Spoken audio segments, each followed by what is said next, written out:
Baik, saya akan menjelaskan terkait dengan rencana pembelajaran semester atau RPS mata kuliah penyakit degeneratif, di mana kode mata kuliah ini TLM 4.40200 dengan jumlah SKS 2 SKS teori, penempatan di semester 6, ya, kemudian izin operasional program studi, prodi penempatan RPS ini adalah pada prodi teknologi laboratorium medis program sarjana terapan, di mana akreditasi program studi adalah baik. Dosen pengampu mata kuliah Sarina Siregar dan Dr. Mira Sri Gumilar MFit. Adapun capaian pembelajaran atau learning outcome mata kuliah ini adalah dibagi ke dalam 3 ranah, yaitu ranah sikap sesuai dengan SNDikti tahun 2015, kemudian ada ranah keterampilan, dan ada ranah knowledge atau pengetahuan. Untuk ranah sikap yang ada 4 poin, ya, di mana yang pertama terkait dengan menjunjung tinggi nilai kemanusiaan dalam menjalankan tugas berdasarkan agama, moral, dan etika, di mana ini adalah dengan nilai sikap 2, kemudian bekerja sama dan memiliki kepekaan sosial serta kepedulian terhadap masyarakat dan lingkungan dengan nilai sikap di level 6, kemudian bertanggung jawab atas pekerjaan di bidang keahlian secara mandiri dan pencapaian hasil kerjasama dengan lembaga atau organisasi dengan mengutamakan keselamatan dan keamanan kerja, di mana ini level sikap ke-10, dan kita tambahkan dengan agar mahasiswa mampu mempertanggungjawabkan hasil uji laboratorium sesuai dengan etika profesi, di mana ini sesuai dengan level pencapaian pembelajaran di tingkat sikap ke-12. Kemudian terkait dengan keterampilan umum yang diharapkan setelah selesai pembelajaran mata kuliah penyakit degeneratif ini adalah mampu menunjukkan kinerja mandiri, bermutu, dan terukur, di mana ini keterampilan umum di level 2, kemudian mampu mengambil keputusan secara tepat berdasarkan prosedur baku, spesifik, ini di level keterampilan umum 3, selanjutnya mampu mendokumentasikan, menyimpan, mengamankan, dan menemukan kembali data untuk menjamin kesahihan dan mencegah plagiasi, jadi di mana keterampilan umum level 9, selanjutnya bertanggung jawab pada pekerjaan sendiri dan dapat diberi tanggung jawab atas pencapaian hasil kerja organisasi, ini pada keterampilan umum level 11. Kemudian keterampilan khususnya yang diharapkan sesuai dengan KKMI, di mana yang pertama mampu melakukan mengidentifikasi perjalanan penyakit, faktor risiko, gejala, patofisiologi, diagnosis laboratorium, dan komplikasi terkait dengan penyakit degeneratif. Yang kedua, mampu mengidentifikasi dan pengkajian penderita dengan penyakit degeneratif, yaitu terkait dengan penyakit diabetes mellitus, hipertensi, aterosklerosis, penyakit jantung koroner, stroke, osteoporosis, gout, rheumatoid arthritis, Alzheimer, dan sebagainya. Untuk pengetahuannya, diharapkan setelah pembelajaran ini mahasiswa mampu menguasai konsep teori penyakit degeneratif, meliputi pengertian perjalanan penyakit, faktor risiko, gejala, patofisiologi, diagnosis laboratorium, dan komplikasi dari penyakit degeneratif. Kemudian penyakit degeneratif yang dibahas adalah diabetes mellitus, hipertensi, aterosklerosis, penyakit jantung koroner, dan pembuluh darah, kemudian stroke, osteoporosis, gout, rheumatoid arthritis, dan penyakit degeneratif lain. Untuk CPMK atau capaian pembelajaran mata kuliah itu pada level CPMK 1 sampai di mana yang 1 itu adalah mampu memahami faktor risiko terjadinya penyakit degeneratif, termasuk di sini pola makan, aktivitas fisik, merokok, dan meningkatnya stres, di mana keterampilan diharapkan adalah psikomotor 2, sampai di CPM K15, yaitu mampu memahami penyakit degeneratif lainnya. Ada CPM pengetahuan 2. Selanjutnya, deskripsi mata kuliah diharapkan mata kuliah ini membahas konsep teori penyakit degeneratif yang meliputi pengertian perjalanan penyakit, faktor risiko, gejala, tanda dan gejala, patofisiologi, diagnosis laboratorium, dan komplikasi dari penyakit degeneratif. Bahan kajiannya, yang pertama, faktor risiko terjadinya penyakit degeneratif. Yang kedua, sindrom metabolik, awal perjalanan penyakit. Yang ketiga, kumpulan gejala sindrom metabolik. Yang keempat, pengertian klasifikasi patofisiologi, gejala, diagnosa laboratorium, faktor risiko dan pencegahan penyakit degeneratif. Selanjutnya akan membahas tentang penyakit diabetes mellitus, hipertensi, aterosklerosis, penyakit jantung dan pembuluh darah, kemudian stroke, osteoporosis, gut hiperusemia, rheumatoid arthritis, kanker, Alzheimer, dan penyakit degeneratif lainnya. Untuk referensi atau sumber pustaka ada yang wajib dan ada yang tambahan. Untuk sumber referensi ini di perpustakaan terdapat di perpustakaan atau buku-buku yang secara digital. Kemudian media pembelajaran ada perangkat lunak dalam hal ini contohnya PowerPoint dari materi, ada platform sistem operasi Windows. Kemudian sementara perangkat kerasnya ada laptop, atau bisa juga melihatnya melalui mahasiswa bisa juga melihat materi ajar melalui menggunakan smartphone. Kemudian ada LCD projector. Nah, untuk uraian beban studi ini adalah 2 SKS teori kali 50 menit, kemudian 15 minggu atau 15 kali pertemuan, sehingga dalam setiap kali pertemuan itu adalah 100 menit per minggu. Nah, bobot penilaian tugas atau penilaian mata kuliah, tugas 20%, ujian tengah semester 30%, dan ujian akhir semester itu sebesar 50%. Rancangan pembelajaran ini sudah dibagi.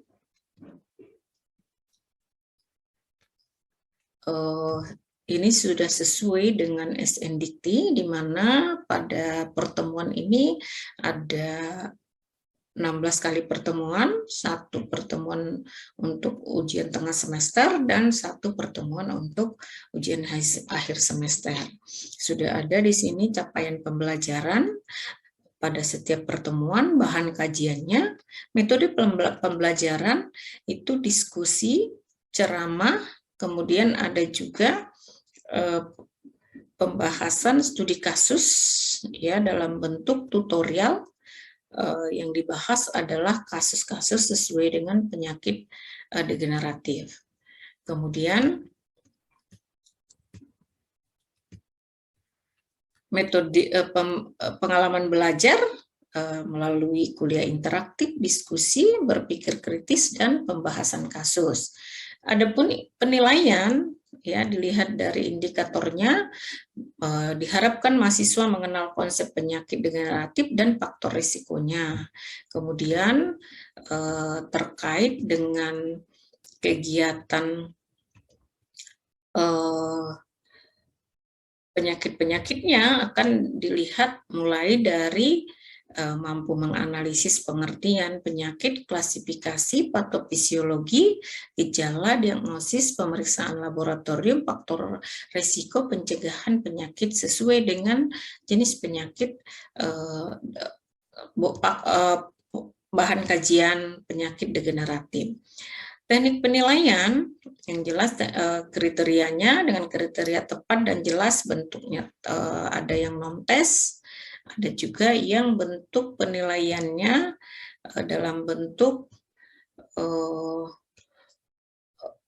MCQ, soal-soal multiple choice question, atau kalau untuk kasus, pembahasan kasus adalah dengan rubrik tutorial.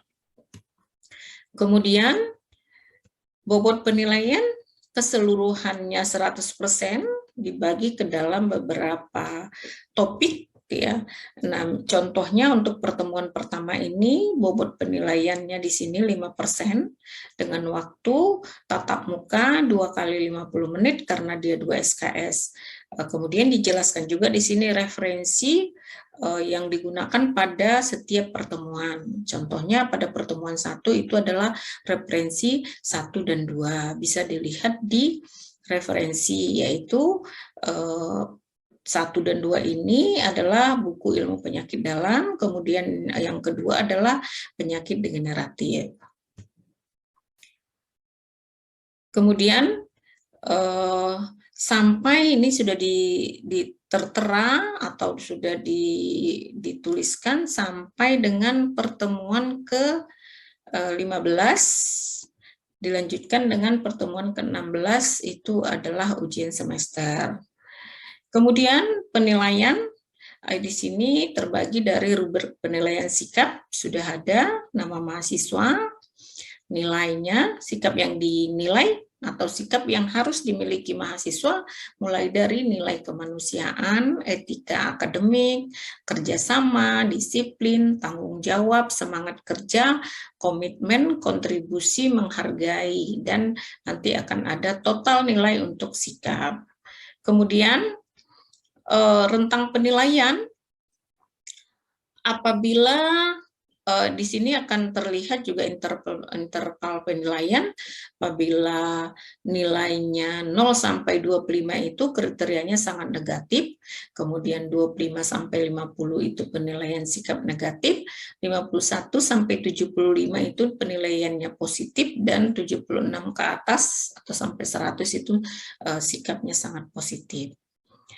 Selanjutnya untuk rubrik tugas, ini contoh tugasnya. Tujuan tugas adalah agar menguasai konsep teoritis tentang penyakit degeneratif, termasuk di sini melakukan pengkajian dan pemeriksaan laboratorium terkait kasus penderita penyakit, contohnya penyakit diabetes mellitus. Nah, uraian tugasnya di sini atau objek garapannya adalah konsep teoritis tentang pencegahan, penanganan, dan pemeriksaan laboratorium terkait dengan penyakit diabetes mellitus. Batasan objeknya adalah membuat makalah tentang pencegahan dan penanganan DM, kemudian pemeriksaan laboratorium terkait kasus penderita DM, di mana berharapnya kajian teoritis itu minimal sumbernya atau referensinya dari 3 sumber. Setiap objek garapan harus berisi data berikut konsep teoritisnya, pencegahan, penanganan, dan program pemerintah yang telah dilaksanakan untuk penanganan kasus-kasus terkait dengan penyakit degeneratif, misalnya diabetes mellitus. Selanjutnya yang harus dikerjakan adalah mahasiswa harus melakukan kajian setiap objek garapan sesuai dengan batasan-batasan yang sudah ditetapkan. Dan dibuatlah makalah sesuai dengan hasil kajian tersebut secara sistematis. Misalnya bab 1 terkait pendahuluan, latar belakang, tujuan, manfaat, dan pertanyaan kajian. Kemudian bab 2-nya termasuk tinjauan teoritis. Ini yang berisi tentang konsep-konsep teoritisnya. Bab ketiga, kita berharapnya akan dilakukan pengkajian kasus terhadap penderita DM. Kemudian bab 4-nya pembahasan, bab kelima kesimpulan dan saran, kemudian selanjutnya akan harus ada daftar rujukan. Kemudian deskripsi tugas kelompok itu berupa paper ditulis dalam huruf Arial dengan font 11, spasi 1,5. Kalau tulisan yang bersumber dari referensi atau kutipan, ya, paper dikumpulkan sesuai jadwal dalam bentuk hard copy 1 eksemplar, kemudian ada soft copy berupa file digital dengan identitas yang jelas. Ya. File digital bisa dikumpulkan melalui email atau melalui Philip, ya, virtual e-learning. Ya. Kemudian kalau presentasi tetap harus menggunakan PowerPoint. Selanjutnya kriteria penilaian. Ya, kriteria penilaian ini dilihat dari berbagai dimensinya, ya, format penilaian dengan rubrik holistiknya sebagai berikut. Kalau dilihat dari kriterianya, skor 80 sampai 100 sangat baik, kemudian skor 70 sampai 79 baik, skor 60 sampai 69 cukup, kemudian akan diberikan bobot, ya, sesuai dengan makalahnya, kemudian akan dimunculkan total nilainya.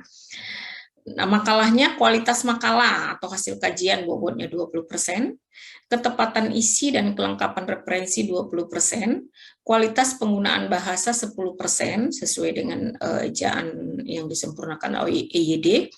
Kemudian untuk makalah, kemudian untuk presentasinya, kualitas presentasi baik secara visual dan oral itu bobotnya 20%. Kemudian kemampuan komunikasi dan menjawab pertanyaan bobotnya 20%. Kerjasama tim, etika dan kejujuran bobotnya 10% sehingga nilai akhirnya akan didapatkan nanti. Assalamualaikum warahmatullahi wabarakatuh. Selamat pagi, salam sejahtera buat kita semua. Mahasiswa sekalian, hari ini kita lanjutkan pertemuan kita terkait mata kuliah penyakit degeneratif. Baiklah, pada pertemuan kali ini kita akan membahas tentang penyakit degeneratif yaitu hipertensi. Tujuan mata kuliah ini setelah selesai kegiatan pembelajaran diharapkan mahasiswa mampu memahami terkait dengan pengertian hipertensi, kemudian mahasiswa mampu memahami tentang faktor resiko terjadinya hipertensi, selanjutnya mampu memahami terkait patofisiologi penyakit hipertensi, kemudian mahasiswa mampu memahami tentang tanda dan gejala hipertensi. Selanjutnya mahasiswa mampu memahami tentang pencegahan dan pengobatan hipertensi termasuk pemeriksaan laboratorium yang dilakukan terkait dengan penyakit hipertensi. Baiklah, pada pertemuan ini waktu kita 2 kali 50 menit, di mana akan dijelaskan terkait dengan hipertensi, kemudian nanti kita lakukan juga pembahasan terkait dengan atau tutorial terkait dengan studi kasus penderita hipertensi. Oke, kita mulai. Di mana hipertensi ini adalah suatu keadaan terjadinya peningkatan tekanan darah dalam arteri dalam jangka waktu yang lama. Ya, sebagai indikator hipertensi, ya, yaitu ketentuan yang ditetapkan oleh WHO, World Health Organization, di mana tekanan darah sistoliknya lebih dari 140 mm/Hg. Kemudian untuk tekanan darah diastoliknya apabila lebih dari 90 mm/Hg pada 2 kali pengukuran tekanan darah dengan selang waktu 5 menit dalam keadaan penderita cukup istirahat atau tenang. Ini merupakan pengertian dari yang telah ditetapkan oleh Departemen Kesehatan RI. Banyak teori mengatakan bahwa hipertensi ini merupakan diistilahkan dengan the silent disease atau penyakit-penyakit tersembunyi, ya, karena kadang-kadang tidak munculnya gejala sehingga kita merasa kita tidak ada gangguan atau sehat. Kemudian juga ada buku-buku mengatakan hipertensi ini masuk kelompok heterogeneous group of disease atau penyakit-penyakit yang diakibatkan oleh faktor-faktor yang banyak gitu ya. Oke, baik. Selanjutnya,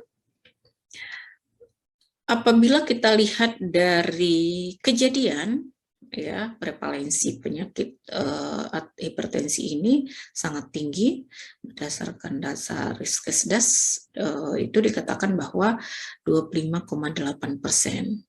Sementara menurut American Heart Association katakan bahwa penduduk Amerika itu usia lebih dari 20 tahun yang menderita hipertensi itu sekitar 74,5 juta ya. Nah, 90 sampai 95% kasus hipertensi itu yang tidak diketahui penyebabnya, itu yang paling banyak ya. Makanya sampai saat ini yang bisa terlakukan adalah yaitu dalam hal pencegahan faktor risiko. Kemudian ada beberapa kelompok atau klasifikasi dari hipertensi dibagi ke dalam beberapa bagian. Yang pertama adalah hipertensi primer atau sering disebut hipertensi esensial. Nah, ini yang tadi 90% dari seluruh hipertensi belum diketahui penyebabnya dengan jelas ya. Jadi hanya beberapa faktor risiko. Apa contohnya? Faktor umur ya, faktor stres, hereditas, perubahan jantung dan pembuluh darah. Nah, ini yang paling banyak, 90% dari seluruh penderita hipertensi. Kemudian yang kedua, hipertensi sekunder, yang ini penyebabnya sudah diketahui dengan pasti. Apa contohnya? Penyakit ginjal yang tidak berfungsi, ya, pemakaian kontrasepsi oral, kemudian gangguan keseimbangan hormon, misalnya adanya penyakit-penyakit yang berkaitan dengan kelenjar endokrin, kemudian penyakit jantung, gangguan kelenjar adrenal, stres yang parah, kehamilan, ya. Bisa juga nanti kalau setelah melahirkan dia hipertensinya akan sembuh atau dia tekanan darahnya akan normal kembali. Pemakaian narkoba, contohnya apa? Heroin, kokain, juga itu mengakibatkan peningkatan tekanan darah. Kemudian ya cedera kepala dengan adanya perdarahan otak yang berat. Kemudian ada juga penyebabnya karena tumor di otak atau reaksi pada pembedahan, misalnya pada bedah otak. Nah, pada yang penyebab sekunder ini karena sudah diketahui penyebabnya dengan pasti, ya cara pengobatannya ya mengobati penyebabnya. Kalau penyebabnya sudah penyebab hipertensinya sudah diobati, tekanan darahnya akan kembali normal. Selanjutnya, berdasarkan bentuknya, hipertensi juga dibagi-bagi. Ada namanya hipertensi diastolik atau diastolik hipertension. Ada juga hipertensi campuran, di mana tekanan darah sistol dan diastoliknya meninggi. Kemudian ada yang hipertensi sistolik. Biasanya ini isolated systolic hypertension. Ya. Kemudian ada juga jenis hipertensi lain. Misalnya hipertensi pulmonal, ya, yang ditandai dengan peningkatan tekanan darah pada pembuluh darah arteri yang berhubungan dengan paru-paru atau disebut dengan peningkatan pembuluh darah arteri pulmonal. Nah, gejalanya ini mengakibatkan pasien sesak napas, pusing, kadang-kadang pingsan saat melakukan aktivitas. Nah, untuk mendiagnosis hipertensi pulmonal ini, di mana tekanan darah sistolik arteri pulmonalisnya lebih dari 35 mm Hg saat istirahat. Kemudian lebih dari 30 mm Hg saat beraktivitas. Itulah untuk yang hipertensi pulmonal. Yang kedua, ada untuk jenis hipertensi lain, ada yang hipertensi sistolik terisolasi.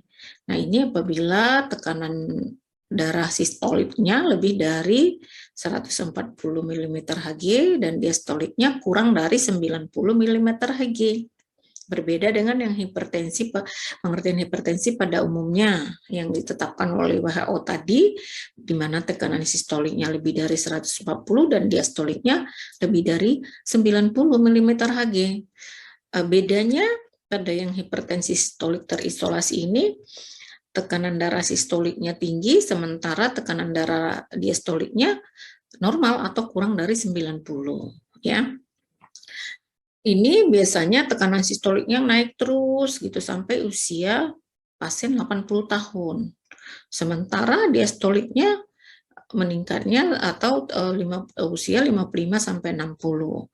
Lalu terjadilah penurunan tekanan darah yang drastis atau perlahan menurun. Nah, ini yang berisiko. Yang ketiga ada hipertensi maligna atau hipertensi yang sangat parah. Nah, ini biasanya jarang terjadi. Ya, biasanya pada yang hipertensi maligna ini jika tidak diobati dalam waktu 3 sampai 6 bulan ini dapat menyebabkan kematian gitu ya, karena tekanan darahnya meningkat terus ya, sehingga ini yang lebih berbahaya, tapi ini biasanya jarang terjadi. Kemudian ada lagi hipertensi jenis lain, yaitu hipertensi pada kehamilan yang disebutkan dengan preeklamsi. Apabila tidak tertangani bisa jatuh ke eklamsi, di mana ini tekanan darahnya juga meningkat biasanya apabila kehamilannya lebih dari 28 minggu baru terdeteksi, dikelompokkan pada preeklamsi. Apabila pasien sudah melahirkan, tekanan darahnya akan kembali normal. Adapun penyebab dari hipertensi ini, yang pertama pheochromatoma atau adanya tumor pada kelenjar adrenal, di mana diketahui kelenjar adrenal ini adalah menghasilkan hormon epinefrin atau adrenalin, ya, atau hormon-hormon norepinefrin atau non-adrenalin. Ini fungsinya dalam hal pengaturan tekanan darah, ya. Kelenjar adrenal itu berada di atas kedua ginjal, ginjal kiri dan ginjal kanan. Nah, kemudian penyebab lain karena adanya obesitas atau kelebihan berat badan. Selain itu, penyebabnya adalah gaya hidup yang tidak aktif atau kurang aktif ya pada individu-individu yang malas berolahraga. Kemudian faktor lain karena stres ya, di mana kondisi stres ini mengakibatkan peningkatan aktivitas dari saraf simpatis ya, sehingga tekanan darah ini akan meningkat secara intermiten. Kemudian pada peminum alkohol juga itu faktor mengakibatkan hipertensi, atau mengkonsumsi garam yang berlebihan ya. Kemudian perubahan jantung atau adanya gangguan pada pembuluh darah. Kemudian kelainan hormonal, misalnya pada penderita hiperaldosteronisme atau pada penderita sindrom Cushing. Kemudian juga pada penderita penyakit ginjal. Ya. Selain itu, karena pengaruh obat-obatan, misalnya tadi mengkonsumsi pil KB atau alat kontrasepsi oral, kemudian mengkonsumsi obat-obat kortikosteroid, kokain tadi ya, terkait dengan obat-obat narkotika, kemudian atau peminum alkohol. Ada juga yang penyebab lain yang tadi yang disampaikan